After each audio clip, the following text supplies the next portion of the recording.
All right then, I'm going on the trip with my mom. You'll stay home, okay? I was completely speechless. But this is the prize I won in the contest. Besides, if the winner doesn't use the ticket, it becomes invalid. I tried to explain, but before I could finish, my husband, Mike, interrupted with something shocking. If you don't like it, we can get a divorce. Excuse me? I'm saying that if you can't go along with what I want, we'll get a divorce. In that moment, whatever affection I had for my husband vanished. My name is Sasha, a 30-year-old office worker. I attended an all-girls school from middle school through university and entered the workforce without ever having a proper conversation with a man. My job kept me so busy that I never had time to fall in love, and before I knew it, I was 25. Realizing I needed to change this, a friend arranged a blind date for me. That's how I met my first boyfriend, a freelancer who lied about being an office worker. Soon after we started dating, he became unemployed, and I realized he intended to depend entirely on me. I broke up with him as soon as I could. After that experience, I became even more distrustful of men and found it hard to believe in them. That's how I ended up reaching 30 without another relationship. My parents were more worried about my situation than I was. Both my father and mother had already been married for several years by the time they were my age, so they were growing increasingly impatient.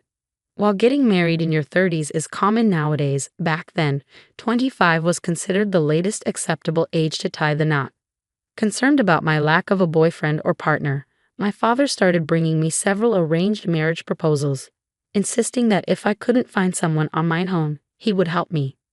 At first, I repeatedly turned down his offers, but over time, I began to feel guilty about rejecting the efforts my father made on my behalf.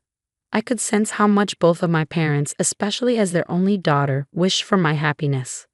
That's when I decided to take a more positive approach and agreed to go on a blind date, partly to show my gratitude to my parents. It was during one of these blind dates that I met Mike, who would later become my husband. Mike, like me, was 30 years old.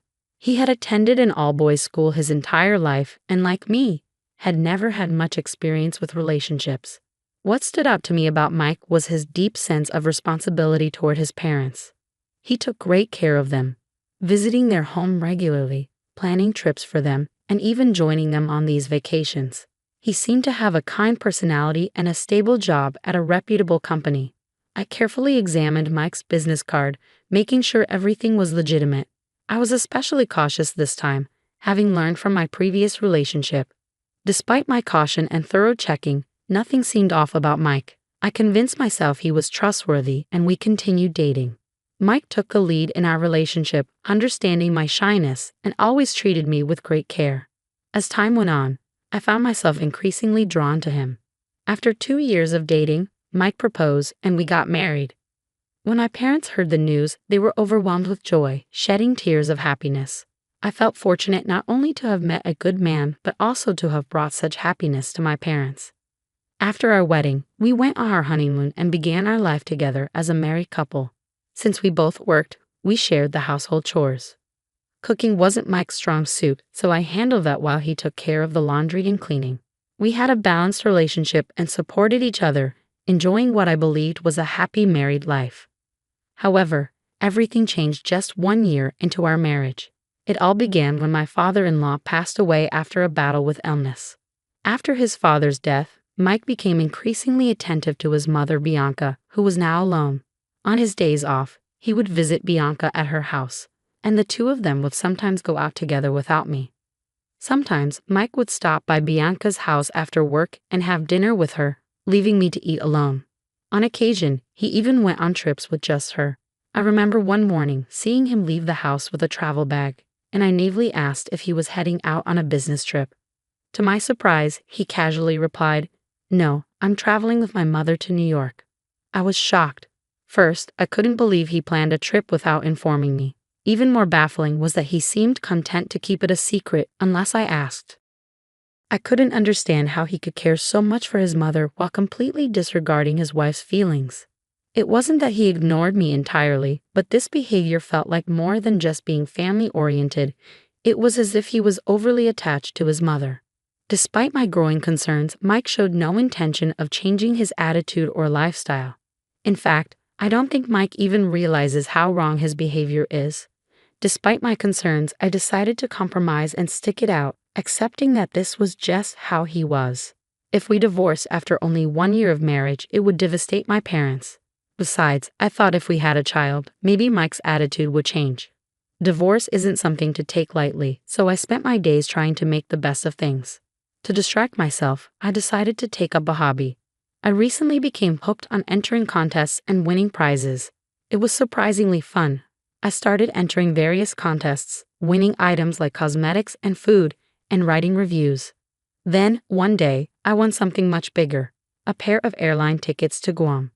I was so shocked that I reread the email 3 times, unable to believe I had actually won such a grand prize. I carefully checked the details to make sure it wasn't a scam. There were no suspicious links or requests for my credit card number. It was real. I had genuinely won a trip to Guam. But then, I faced a dilemma. Who should I take? My husband had just returned from a trip to New York with Bianca. Should I ask a friend or maybe my parents? Then it struck me. I decided to give the tickets to my parents so they could enjoy a well-deserved vacation. Excited, I went to their house and shared the news. It's been years since we've traveled abroad. Are you sure about this, Sasha? You won this, my parents said. It's okay. I want to spoil you both for once, I insisted. Seeing their happiness brought me so much joy. But then my dad noticed something. Sasha, this ticket is valid only for the person who won it. It's non-transferable and you can't gift it. What? So I can't give it to you both? I was disappointed. Well, it seems that's the case. But you won it, honey, so why don't you go with Mike? My parents suggested. Reluctantly, I decided to take the trip with my husband. But when I returned home that night, I found a woman's coat by the front door. The coat looked familiar. It was Bianca's. When I walked into the living room, there she was, sitting on the couch, watching TV. Oh, Sasha, you're home. What were you doing out so late? It's your day off, Bianca said casually. I stood there, taken aback. Oh, I'm sorry. I didn't realize you were here, Bianca, I replied, trying to mask my surprise. Oh, what are you trying to say? Is it wrong for me to visit my son's house? Bianca snapped. No, it's not, I replied, though I couldn't help but feel that Bianca had been kinder to me when my father-in-law was still alive. Since his passing, her attitude had become colder and more critical.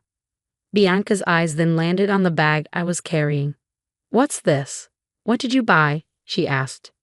Inside the bag was a guidebook for our trip to Guam, which I had picked up on my way home. Oh, it's nothing, I said, trying to downplay it. Just show it to me. Huh? Why? Just show it, she insisted, snatching the bag from me before I could react. Guam? Are you just trying to treat yourself? What are you doing with Mike's earnings? I was stunned. What was she talking about? I won a pair of travel tickets in a contest, so I thought I would go on the trip with my husband, I explained. Oh, really? A prize, huh? Bianca's demeanor suddenly shifted, and she seemed almost excited. I had a bad feeling about where this was heading. Just then, my husband walked into the living room, fresh from a bath. Oh, Sasha, you're back. What's going on? I heard my mother's excited voice from the bathroom. Mikey, listen. Sasha won a trip to Guam in a contest, Bianca announced gleefully. Wow, that's great, Mike said, sounding genuinely pleased. Yeah, I replied, so I thought we could go together. I even bought a guidebook. How many people can go on that trip? He asked. It's a pair of tickets, so just the 2 of us, I answered. Mike paused, then glanced at Bianca. Her eyes widened, almost pleadingly, like a dog waiting for a treat. Okay, well then, I'm going to go on the trip with my mom. You stay home, okay? Huh? I was completely speechless. I hadn't realized Mike was this much of a mama's boy. This is the prize I won, I tried to argue. So what? We're a couple. What's yours is mine, and what's mine is my mom's, Mike said with a twisted sense of logic. No way. Besides, you and Bianca just went on a trip a few weeks ago. That has nothing to do with this. That trip was domestic, and Mike paid for it. We haven't been on an overseas trip in years. Bianca interjected, already planning their vacation. I couldn't believe what I was hearing. Hey, I didn't even agree that you two would be the ones going on this trip. Besides, the ticket would be invalid if the winner isn't there, I tried to explain. But before I could finish, Mike cut me off with something outrageous. If you don't like it, then we'll get a divorce. Excuse me? I said, if you can't listen and obey what I say, then we'll get a divorce. I never thought he would say that. Any affection I had left for him vanished instantly. Fine, do whatever you want, I replied coldly. Then why didn't you just say so sooner? You're so selfish, Mike snapped back, looking triumphant alongside Bianca, as if they had won some sort of battle. They eagerly started planning their trip together, using the guidebook they had taken from me, while I began considering my post-divorce plans. Later, my husband told me to contact the airline to confirm the trip, so I did as he asked. But I had a different plan. I asked the operator, am I allowed to give these tickets to my husband or any other relatives if I can't go?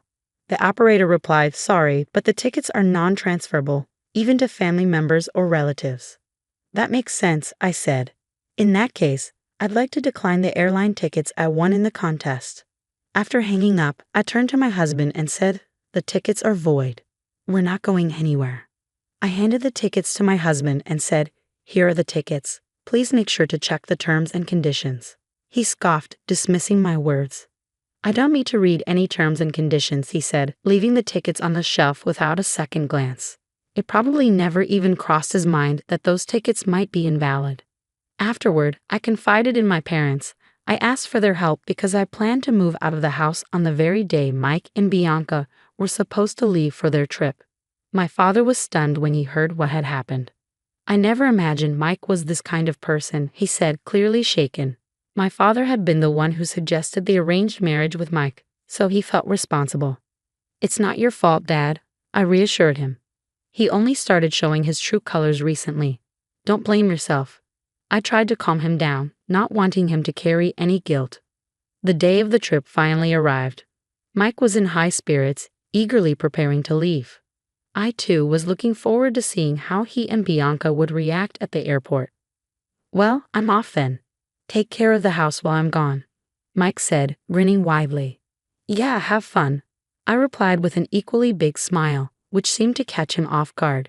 He left, a little surprised by my cheerful send-off. As soon as he was gone, my parents arrived to help me move out. We loaded my belongings into their car and headed to the new apartment I had found.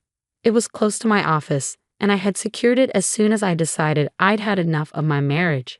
The apartment was quiet and comfortable, a perfect place to start over. A couple of hours later, my phone rang. It was Mike. Hello.